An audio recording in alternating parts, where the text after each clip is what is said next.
By the looks of things, this is a picture-perfect home for fish. A pond surrounded by lush greenery, blooming bushes, beautiful flowers, and a cascading waterfall, all encompassing a thick protective blanket of thriving lily pads and blooms.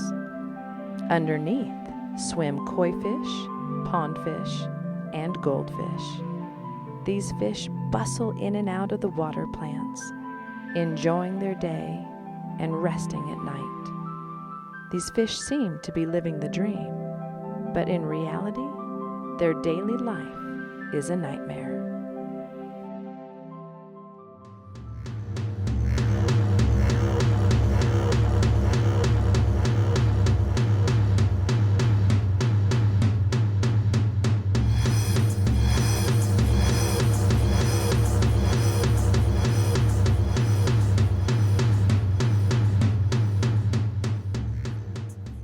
Garter snakes have infested this tranquil habitat.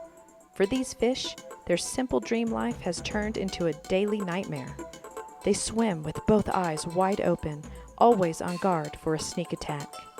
Their world is now one of uncertainty, never knowing if they will again swim tomorrow. The snakes hide under the rocks that decorate the outer limits of the pond. Their limbless, long, and soft bodies can fit into the smallest of cracks and openings. They have the patience of a saint and move as quietly as a mouse. Their silent and stealth-like persona put them at the top of the fish's most wanted predator list.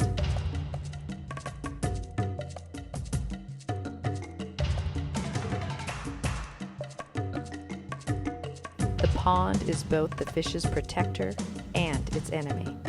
The plants are so overgrown that the fish are trapped and have little room to move. But the growth makes it difficult for the snakes to catch them from within the water. One snake has successfully caught a fish, but another has decided to fight for the kill. It's a battle of strength, determination, and endurance. This aggressive behavior has attracted a third snake to join in the brawl. One snake finally breaks free with the fish and panics to find a way out of the pond before the snakes attack again. Frantically, looking for a way out, he is unaware of yet another snake waiting for him just beyond the rocks.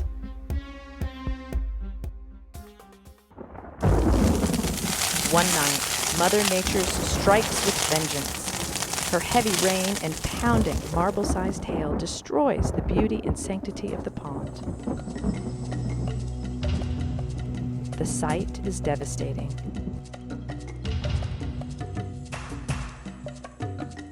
Among the desolation, 3 lily blooms survived, but lack in luster and joy. The forcefulness of the storm also caused the pond's pump to come loose. It was time to bring in the professionals.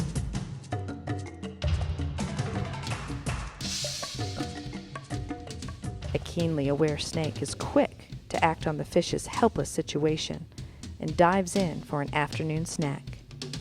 He swallows the fish so fast he can't get out of the pond.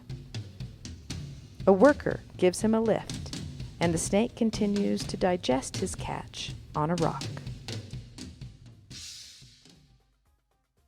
Snakes swallow their prey whole. In order to do so, they must stretch and reset their jaws before and after each feeding. They move around on the rocks to help keep their body temperature warm. The warmth allows them to move in a smooth S formation.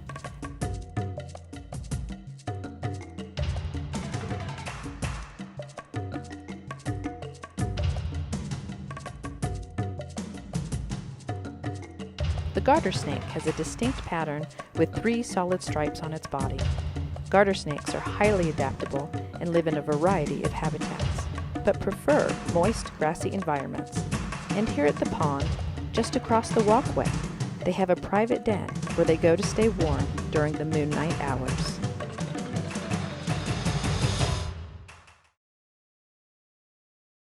After a long, cold night, a female begins to come out of her den. Her body temperature is so low, it takes her over an hour to slither out onto the warm ground. A garter snake's head is larger than its neck and darker than its body. They have alternating rows of dark spots that run along the sides of their stripes. They use their tongue and eyes to sense danger, find food, and other snakes.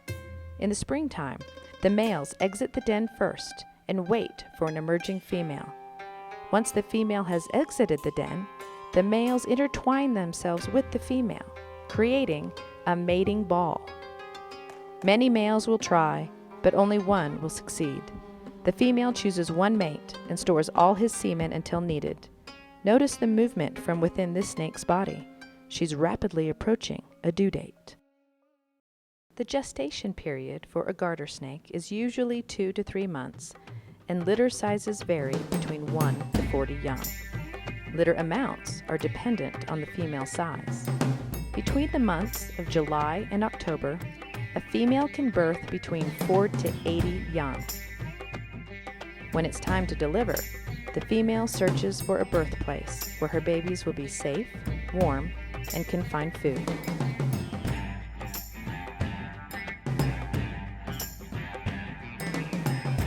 Babies are born at 12 to 23 centimeters long and have similar appearance to their adults.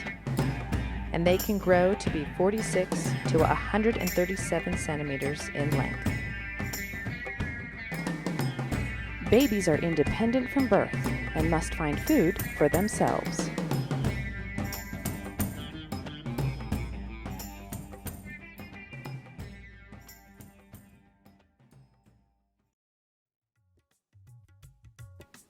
Garter snakes are useful to the environment and desired by most professional gardeners. They eat earthworms, leeches, lizards and frogs, snails, insects, small fish, and crayfish. They cause little to no harm to most of their environments. But these snakes have bitten off more than they can swallow. They've begun attacking the larger fish. And without the lily pads and murky water, the fish don't stand a chance. Notice how stretched out the snake's pattern becomes when eating. It almost looks like a completely different kind of snake.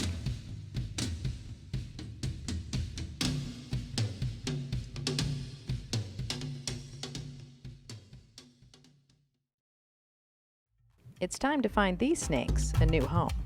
The property owner sets out a homemade trap designed to capture but not injure a snake. He uses soft mesh with funnels on each end and an already dead fish for bait. The snake games begin. At first, the snakes are definitely in the lead.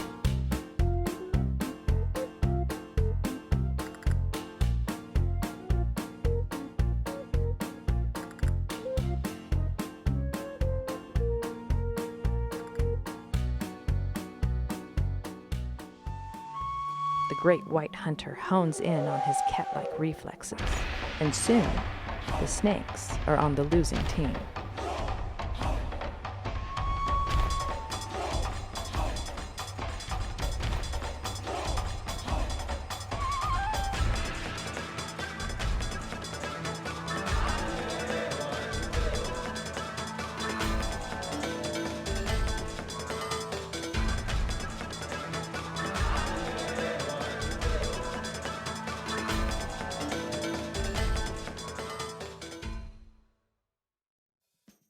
The first day is a success, and it's time to introduce the snakes to their new environment.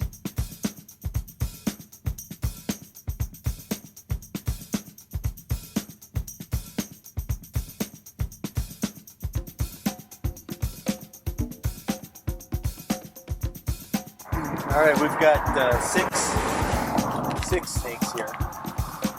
We didn't get the two big ones today, but we don't know how many there are left. We're going to take these down to this little lake here and give them a new home.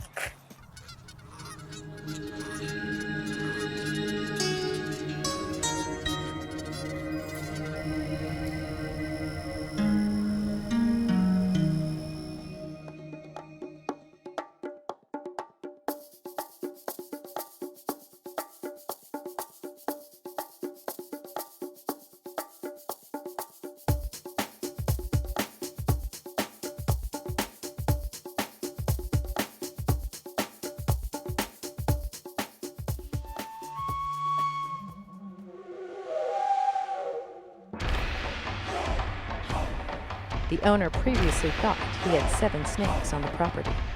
To his surprise, he ended up with twice as many.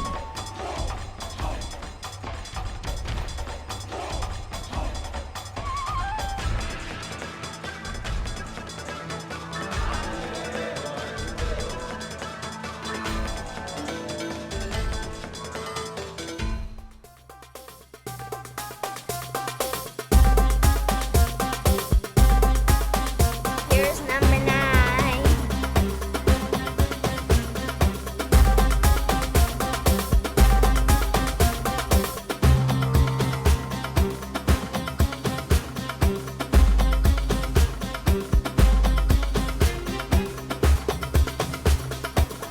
We're back with 12 and 13.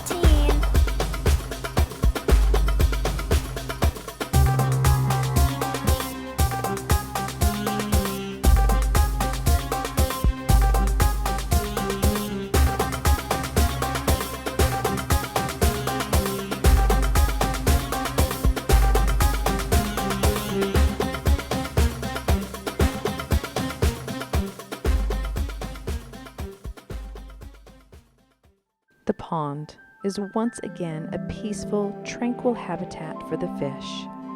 New lily pads are beginning to weave a new blanket of protection. New buds are about to bloom into beautiful flowers. And the fish can once again swim to the surface of the water without worry or fret of being attacked by a snake. Their dreams have come true, and their nightmare reality is gone. At least for now, until next spring, when the snakes return.